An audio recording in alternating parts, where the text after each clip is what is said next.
Well, President Trump has some explaining to do.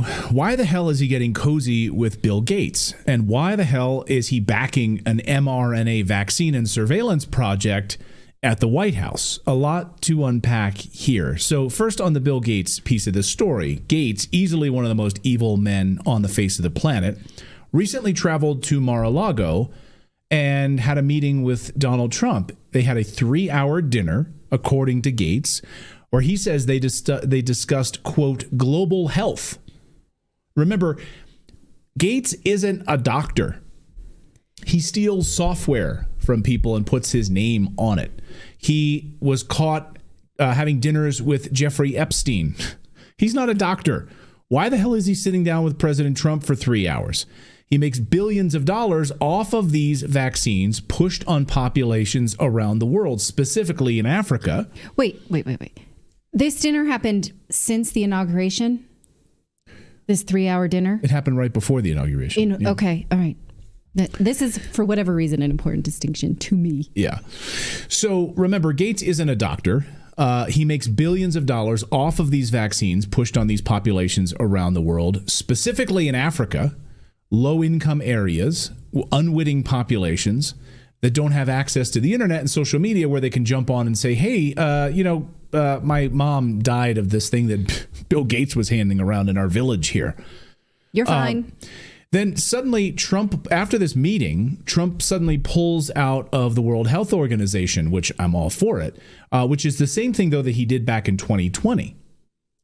Back then, though, Trump then turned around and gave billions of dollars to Gates through his Gavi Foundation, GAVI, which is Gates Vaccine Alliance, which pushes vaccines in low-income countries, again, all over the continent of Africa. So then today we learned that 2 of RFK Jr.'s picks to head up his vaccine safety board were kicked out. Who kicked them out? RFK Jr. had picked 2 individuals to be a part of his vaccine safety board under the Department of Health and Human Services, which he will invariably head up, it seems. But now they're kicked out. So RFK Jr. chose Stephanie Spear and Aaron Siri to sit on Kennedy's vaccine safety board. They are renowned for their unwavering commitment to revealing the truth about vaccine side effects, particularly the childhood vaccine schedule. So after this meeting with Gates, suddenly the Trump transition team has sidelined these 2 key figures, which focuses on spreading vaccine truth and transparency. Well, according to reports overnight, they were reportedly stripped of their advisory roles because of their positions on vaccine safety. Okay, I have a lot of questions here. This comes right after Bill Gates met with Trump. We need answers on this. What did Gates promise Trump, if anything? Why do these people get pushed off the board of advisories? RFK chose these people. Why did Trump or his team remove them after meeting with Gates? To me, the removal of Stephanie Spear and Aaron Siri represents a big setback on vaccine safety policy. Again, just so you understand, they collaborated closely with Robert Kennedy, specifically on child vaccine schedule. And that's one of the big things that RFK Jr. has been talking about extensively is this vaccine schedule that, like, when he was a child, there was like 2 or 3 vaccines. Now we've got 30, 40 of them on this childhood vaccine schedule.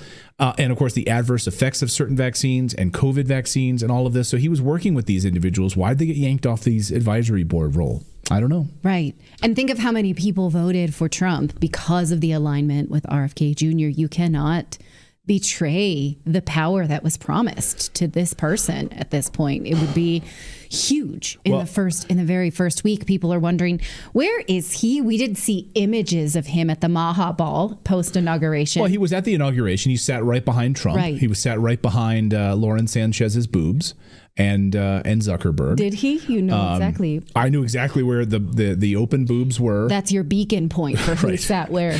It's like a beacon of hope in the world. Okay. Like a lighthouse in the fog, if you will. And you're right. So Rain Hazelton here in our chat says RFK is the only reason I voted for Trump. Christine Miller says I love RFK. And exactly. And of course, yeah. And someone says, just ask Whitney. Well, exactly. I mean, Whitney Webb has been all over this. And she's going to join us next week on the show. She messaged me today. She's publishing a big piece that's not out yet. So we're going to have her on the show next week. I mean, one of the things he said was that on January 20th, 2025, which was 2 days ago, that the United States government would make an advisory notice that fluoride should not be put in any municipal water. That's 48 hours late. I'm waiting for that. So, these are some things that we're just worried. Has his influence and promise slipped at this point? And well, maybe RFK is just sitting back. Hey, it's President Trump's moment. Like, I don't need to get out and, because none of these people are really, other than Tom Homan, really going out on television and making speeches right now. It's not President Trump's moment. It's our moment for the things that we voted for. And we have, I get it. But if you are a part of an administration, and by the way, he hasn't even been confirmed yet as head of HHS. So he's still awaiting. We know internally there's been a moratorium on interviews. So you're not going to see Pam Bondi doing interviews. You're not seeing these other cabinet picks doing any kind of interviews right now. They've basically said no interviews until they're basically confirmed by the Senate. Mm-hmm. So they've been on lockdown. Border czar Tom Homan doesn't need a Senate confirmation, and he's been out all over television, of course, going on the border policies they've unfolded over the last 48 hours. But yeah, RFK Jr. has been quiet. He was at the inauguration, but I want answers. And if we have a chance to sit down with RFK Jr. after he's confirmed, I would love to know why these people were kicked off the advisory board. Will he tell us the truth about it? Anyway, that's one piece of this story, but we're not done. Yesterday, something very strange happened. President Trump invited OpenAI CEO Sam Altman, Oracle Chairman Larry Ellison, SoftBank CEO Masayoshi Son to the White House to push the benefits of mRNA vaccines that use AI to detect cancers. Basically rolling out Operation Warp Speed 2.0, if you will. They didn't call it that. They called it the Stargate Project, where Trump says they'll pool together. These companies are going to pool together between $100 billion and $500 billion. And of course, look at the blessing of the government. No word on how much government money would be involved in this. And it'll start with a massive data center in Texas, of course, where they'll sort of catalog and I guess surveil all of our gene sequences using AI somehow, the sort of big data center in Texas. So every American gets scanned, into Larry Ellison from Oracle, his database, and it'll all live in Texas, and everything will be cataloged, and they'll develop mRNA vaccines specifically for you, John, and you, Nancy, will know exactly how to go after it. We'll construct an mRNA vaccine that will attack and go after you and protect you. A lot of Trump supporters, of course, despised Operation Warp Speed, which pushed COVID vaccines on Americans. So this is not something many of us like at all. Remember, Larry Ellison has ties to the CIA. In fact, Oracle wouldn't exist without the CIA in the 1970s. Their first client was the CIA. There's a lot of that going around. Google wouldn't exist. CIA helped a lot of these people get off the ground. And it was called Project Oracle at the time, build a CIA database. So they're very, very cushy. So now he's going to cure your cancer? Just so you understand, an mRNA vaccine uses a molecule called a messenger RNA to instruct cells in the body to produce a protein. The response then helps the immune system recognize the protein as a foreign body, starts to then produce antibodies to attack it. At least that's the promise of it, right? But add in the idea that every American would then be AI scanned, artificially intelligence scanned, so that people like Sam Altman at OpenAI have our entire genetic sequence. And then you add in all of these other pieces from these tech CEOs, and then this shit is pretty scary. Listen to Oracle's Larry Ellison explain some of this. Once we gene sequence that cancer tumor, you can then vaccinate the person, design a vaccine for every individual person to vaccinate them against that cancer. And you can make that vaccine, that mRNA vaccine, you can make that robotically, again, using AI in about 48 hours. So imagine early cancer detection, the development of a cancer vaccine for your particular cancer aimed at you, and have that vaccine available in 48 hours. This is the promise of AI and the promise of the future. You can promise that to yourself. Right. You can take that and shove it. So personalized mRNA. Yeah. Where everyone is scanned and tech companies control everything we do. No thanks. Go ahead, Philip. Well, I'm just confused by the name Stargate Project. Like, that's such a bizarre name for what is essentially like a genetic project. Like the Stargate thing just seems weird to me. Like I'm like hung up on that. Like, why Stargate? Well, it encompasses other things. So if you go to the OpenAI site where they say announcing Stargate, it's not only for health and genes. It talks about a collaborative computing system between NVIDIA, the chip maker, and Oracle and OpenAI. It also has a partnership with Microsoft. So Bill Gates involved. Right. And so they're actually talking about how they can use it for all of humanity. It's not just for health. This is just one application, one dystopic application. Well, and think about, like, there's already a bunch of natural solutions out there for cancer. Now, if they're going to put this out with like an emergency use or something, they're going to now be able to block and downplay all the natural things that are out there that can help, so it's just another. Well, and someone in our chat says the body does this naturally. Right. That's a good point. There are certain cancers that you will get. For instance, don't most men get prostate cancer? Something like 90% of them will get if they live to a certain age. I believe that's the data. And they don't die from it. It's just something that most men eventually develop for whatever reason. And so you could be taking something that, to combat something that would not otherwise kill you. And so why would you do that? Now, here is my biggest fear about this technology existing. What if this blood test becomes mandated by your insurance company, or else they will deny you coverage? And what if then your insurance could cancel you if you refused said vaccine because they see it now? They see this potential. You won't take the vaccine. Then they think you're going to get cancer, and they say, well, we can't pay for the eventuality. So That's you a have scary thought. no choice like but to Gattaca. do it. I mean, it's basically, Yes. This is basically the plot that's of exactly Gattaca. right. Yeah. Yeah.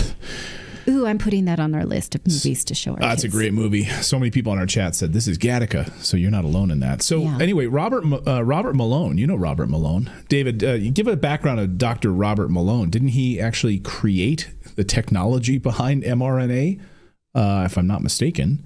Anyway, So here's Dr. Robert Malone. Here's what he had to say about it. He said, these people have no idea how complicated the immune system is, and they have no understanding of the difficulties facing predictive computational immunology, and they have no understanding of cancer immunology. This is marketing, propaganda, and hype. So it really was a propaganda press conference.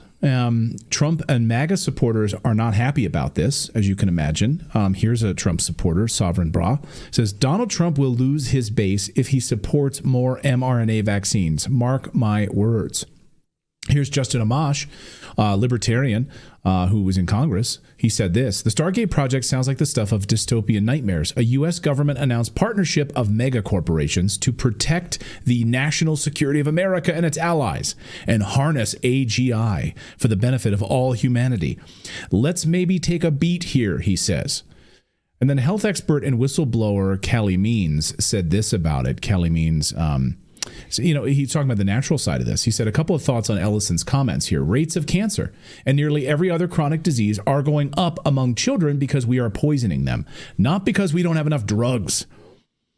So he talks about President Trump's promise to end the chronic disease epidemic and keep our children safe. He talks about the only way to reverse this is not to seek it out after you get cancer.